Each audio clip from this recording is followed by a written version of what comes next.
Comedian Ali most senior actor అయినప్పటికీ comedian స్థాయిని మించి ఒక ప్రత్యేకమైన రికగ్నిషన్ రావడానికి కారణం ప్రస్తుత డిప్యూటీ సీఎం పవన్ కళ్యాణ్ గారితో ఆనాడు ఆలీకి ఉన్నటువంటి సాన్నిహిత్యమే. పవన్ కళ్యాణ్ గారు ఆలీని అత్యంత ఆప్తుడిగా, బెస్ట్ ఫ్రెండ్గా ట్రీట్ చేశారు. అందుకే పవన్ కళ్యాణ్ గారు జనసేన పార్టీని లాంచ్ చేసినప్పుడు ఆ పార్టీలో చేరబోయే ఫస్ట్ క్యాండిడేట్ బహుశా అలీనే అయి ఉంటారు అని అప్పట్లో అందరూ ఆశించారు. కానీ దానికి పూర్తి విరుద్ధంగా వైఎస్ఆర్సీపీలో చేరాడు అలీ. చేరితే తప్పులేదు, ఎవరి అభిప్రాయాలు వారివి. కానీ తన ప్రాణ మిత్రుడైన పవన్ కళ్యాణ్ గారిపైనే విమర్శలు చేశాడు అలీ. ఇది పవన్ కళ్యాణ్ గారు మరియు జన సైనికుల ఆగ్రహానికి కారణమైంది.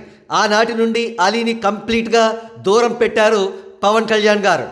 ఇకపోతే వైఎస్ఆర్సీపీ తాజాగా జరిగిన ఎలక్షన్స్లో చావు దెబ్బ తినడంతో అలీలో ఒక రకమైన రియలైజేషన్ ప్రారంభమైంది.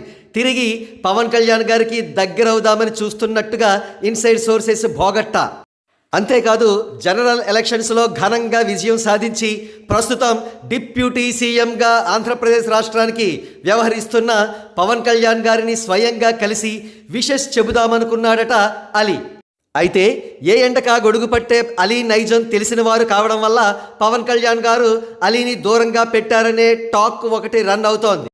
ఇక గత్యంతరం లేక అలీ ఒక ప్రెస్ నోటు రిలీజ్ చేశాడు. ఆ ప్రెస్ నోటు ప్రకారం సీఎంగా బాధ్యతలు స్వీకరించిన చంద్రబాబు నాయుడు గారికి, అలాగే పవన్ కళ్యాణ్ గారికి విషెస్ చెప్పాడు అలీ. అంతేకాదు సినీ రంగంలో పవర్ స్టార్గా వెలుగొందిన పవన్ కళ్యాణ్ గారు రాజకీయాల్లో కూడా అదే స్థాయిలో పవర్ స్టార్గా వెలుగొందాలని ఆశించాడు. మరి అలీని ఫ్యూచర్లో అయినా పవన్ కళ్యాణ్ గారు చేరదేస్తారా? వేచి చూడాల్సిందే.